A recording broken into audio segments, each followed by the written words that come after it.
Grand-Teton National Park and Yellowstone National Park run together to form one enormous area of wilderness stretching over 100 miles from north to south.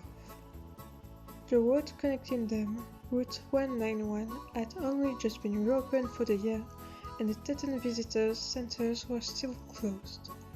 There were hardly any other people or cars around, and for 40 miles I drove in a splendid isolation along the wide meadows of the Snake River, where herds of elk grazed against the backdrop of the tall and jagged Tetons. As I climbed into Yellowstone, the clouds grew moody and looked heavy with snow. The road I was on is closed for 6 months of the year, which gives you some idea of the sort of winters they have there. Even though the snow along the roadside was 5 or 6 feet deep in places. Yellowstone is the oldest national park in the world. It was created in 1872 and it is enormous, about the size of Connecticut. I drove for over an hour without seeing anyone except for a park warden in a wooden hut who charged me $10 to get in. That must be an exciting job for a college graduate, to sit in a hut in the middle of nowhere and take $10 of a tourist every 2 or 3 hours.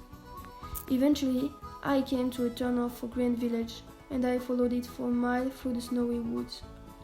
The village was good sized, with a visitors center, motel, stores, post office and campgrounds, but everything was shut and every window was boarded.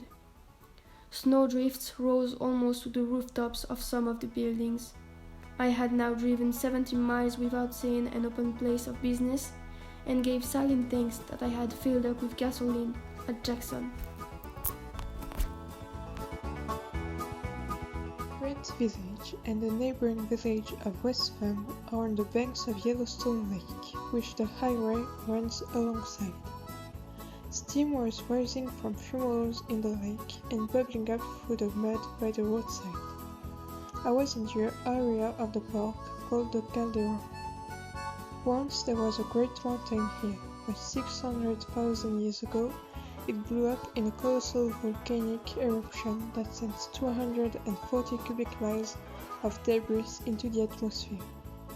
The geysers, fumaroles and steaming mudpots for which Yellowstone is famous are the spluttering relics of that cataclysm. Just beyond West Farm, the highway split in two. One branch went to Old Faithful, the most famous of all the geysers, but a chain had been strung across the road with a red sign hanging from it saying "Road Closed." Old Faithful was 17 miles away down the closed road, but 80 miles away down the alternative road. I drove on to Hayden Valley, where you can stop the car at frequent flybys and look out upon the plain of the Yellowstone River. This is where the grizzly bears roam and buffalo graze. When you enter the park, you're given a set of stern instructions telling you not to approach the animals, as they are likely to kill or maim you. Thought I read later that more people have been killed in the park by other people than by animals. Even so, grizzlies are still a real threat to campers, 1 or 2 of whom get carried off every year. If you camp in the park, you're instructed to change your clothes after eating or cooking and put them and all your food in a bag, suspending from a branch 10 feet above the ground, 100 yards from your tent. Stories abound of peckish campers who eat a bar of chocolate at bedtime. 5 minutes later, a grizzly bear puts his head in the tent and says, "Hey, have you guys got some chocolate in here?"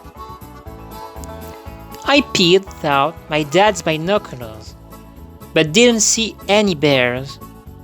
Possibly because they were still hibernating, and possibly because there aren't very many left in the park. Most of them have been driven out by the crush of visitors in the summer, even though large tracts of Yellowstone have been closed to people to encourage the bears to stay. There were, however, herds of buffalo everywhere. They are quite an extraordinary animal, with such big heads and shoulders and tiny legs. It must have been something to see when herds numbering in the million filled the plains.